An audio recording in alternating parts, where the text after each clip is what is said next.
Hey guys, welcome back to the channel. Today's video, we're going to be looking at the 2023 recession and kind of what we're planning, some expectations, really get you prepared, make sure that you're ready if this does come or when this does come. So forecasters have moderately upgraded their outlook for the economy and the job market, and now a recession is going to be coming later this year. They thought it would be in the February, March, April time. Now it looks like it's going to be later in 2023.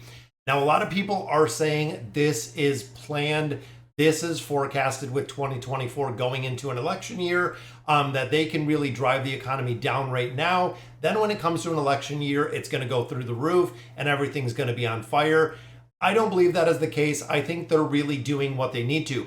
Now, one thing to note is they continue to take money out of the monetary system. So they keep quantitative tightening. So they are taking money out of the system itself, which we have not seen this for probably an incredible amount of years at the rate that they're taking money out of the system itself. So 58% of economists are still saying there's more than a 50% chance of a large economic downturn within the next 12 months. That is right, guys, 58%. So well over half of the people who supposedly the economists know exactly what they're doing. According to the panel of 48 forecasters surveyed, they are saying that it is going to come again later this year. But just 28% expect the slump to begin in this quarter. So quarter one going into quarter two, they are thinking it is going to be later into Q3 or quarter four of this year, which again is going to be pretty interesting if we really drag it out, really that long. So some of the biggest reasons for this is the job market, which we're going to look at in just a minute. The job market still remains strong. I know the last forecast we got, it was much lower, but that is by design, guys. Again, that is what they are looking to do, because what they do essentially is you hear about, if you watch the news, all of these companies that are laying off individuals. Well, what they're essentially doing with unemployment rate and raising that unemployment rate is taking away your ability to buy things effectively. So it makes the economy almost slow down. But again, a lot of people are saying it is too much, too fast, that they raised rates, going from a 0.25 to now 5%. And they're even thinking 5.25%, that they're raising it kind of too big, too fast. Even with the jobs report, guys, you still need people to work a lot of different places. So how is the jobs report looking in 2023? So they forecast an additional 256,000 jobs, which are coming this year. So again, a little bit of a different forecast on what we could be seeing when it comes to a recession. Now, one thing that you can do, really two things that you can do in a recession. Number one, save more cash. That is right, guys. During a recession, it is really a time to stock up on those emergency funds, the cash savings right now. Now is a good time to be in a good position cash-wise, having a little bit more money, saving a little bit aside for a recession. Number two, big purchases. Now is really a time to pause those larger purchases. Now really looking at a need versus want. If you're looking to buy a home, something of that nature, in my opinion, I would go ahead and do it. It's going to fluctuate forever when it comes to the price and things of that nature. But when you look at larger purchases like remodels, when you look at new vehicles, things of that nature, just really putting them on pause till everything in the economy kind of slows down. So what is going on with consumer spending? Now, consumer spending is still kind of flatlining. We've seen it increasing over the last couple months. But again, they are driving prices up. They are driving expenses up, which really removes the additional cash, especially if you're someone who recently is unemployed or lost your job. That is what they are looking to do, guys. Many experts say that household debt is increasing, which we have seen with credit card debt that continues to increase. So essentially, you as the consumer in America is not, or starting to spend less, but not spending as much as they thought. And the reason for that is they're offsetting it with debt, which again is going to be very detrimental when those payments start going due. If the interest rates continue to increase, that debt is just going to escalate very, very high.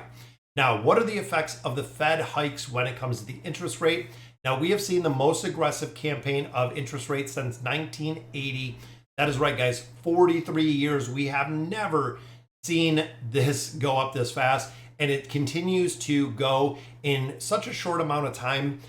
We have never seen it in history go up as fast as it has.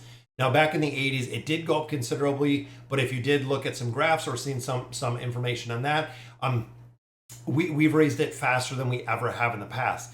So inflation continues to come down, not as fast as they want, not as much as they want, but still the Fed key interest rate is at 5 right now. So they're expecting a 5% to a 5.24, and that is going to be the hold point.